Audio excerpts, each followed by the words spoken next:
Hi there. Now, ground-mounted verticals and how many radials do you need? It's always a perennial question, always crops up.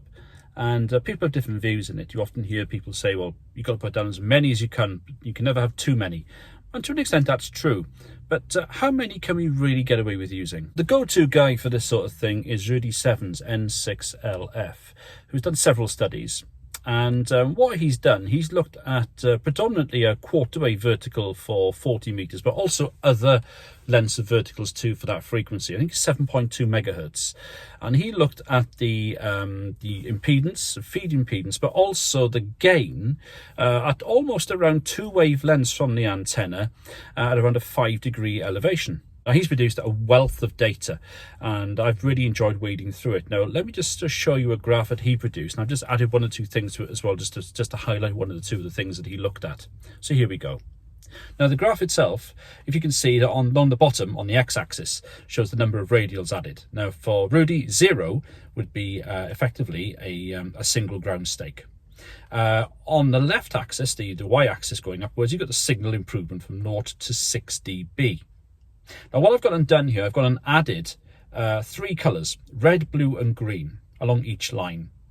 Red means adding 8 radials, that marks the 8 radial spot on the graph. Blue is 16 radials, and green is where Rudy added 32 quarter wave radials. These are all quarter wavelength radials, ground radials. Now, you've got 4 main lengths of antenna. The bottom solid line is a quarter wave, in this case about 10 meters long on 40 meters. You've then got the 2 middle lines are both 8-wave antennas. That's about 5 meters long, 16 feet long. The lower one is a top-loaded one, and the high one is a base-loaded one. And the top line is for a 7.5-foot mobile whip, about 2.5 meters long, something like that. Now, you'll notice the shape of all these lines are pretty similar, aren't they? Let's see what we mean. So let's have a look at the bottom solid line first. That's the quarter wavelength antenna.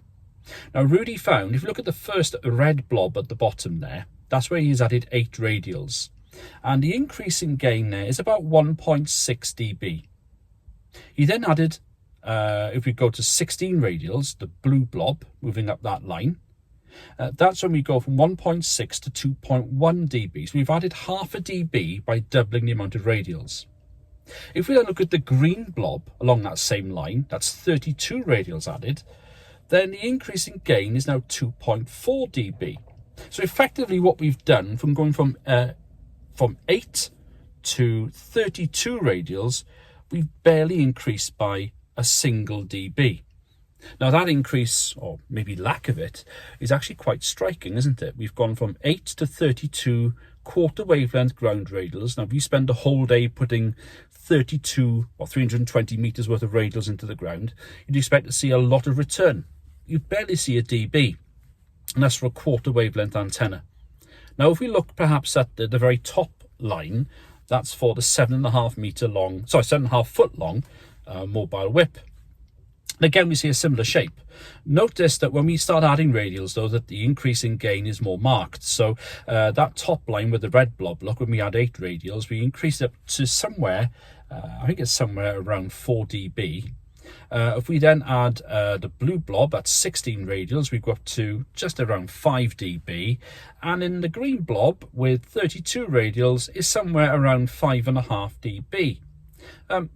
But again, there is a law of diminishing return here, isn't there? And in fact, it's the same for the other 2 middle length of antenna as well, the 2 1/8 wave length antennas. Effectively, as this shows us, once we get to about 8 to 16 ground radials, and that's quarter wavelength radials. So on 40 meters, for example, that's putting down about 80 meters worth of ground radials, maybe up to 160 meters worth. Arguably, even then, it's probably not worth going up much beyond 80 to 100 meters worth of radials. That's 8 to 10 quarter wavelengths worth of ground radials, because the improvement really isn't much to write home about. So according to Rudy Sevens then, let's summarize how many ground radials we really need. Now, it is important to add one word of caution to his study, which he actually mentioned himself, in that he was using what he termed to be, in inverted commas, good soil to lay his radials on. Now, if you're going to be operating over really poor soil, rocky, stony, not very conductive soil, it's arguable whether you should be using a vertical anyway, if you're relying on ground radials. But if you are going to do that, you will need to increase your radial field, no question, from what we've got here. But if you're averaging over, if you're using average to good ground, arguably this is a good guide for you. So if your vertical is a quarter wavelength long, using his measurements, you would gain no more than 1 dB, going from 8 quarter wavelengths of radials to 64. So to put that into context, if you're operating on 40 meters, if you put down 80 meters worth of ground radials and go up to 640 meters of ground radials, you would barely get an increase of a dB, which, as we know in the real world, you wouldn't notice. Even when we operate with a really short vertical that might be base loaded, for example, okay, you would still only gain around 1.5 dB by increasing that same amount from 8 to 64 quarter wavelengths. And in both those cases, if you go from 32 to 64 quarter wavelength of ground radials, you would increase things by 0.2 dB. In fact, it's just not worth it. Why then do short verticals see that dramatic increase in gain, that initial surge of gain, as denoted in that initial graph? Well, when we shorten the vertical, we increase the magnetic and electrical field around that antenna. And what that then does is that it basically creates much higher ground loss. And therefore, when we add more ground radials, what it does, it reduces those losses straight away, but not to the point where it really competes that well still with a full length, quarter wavelength vertical.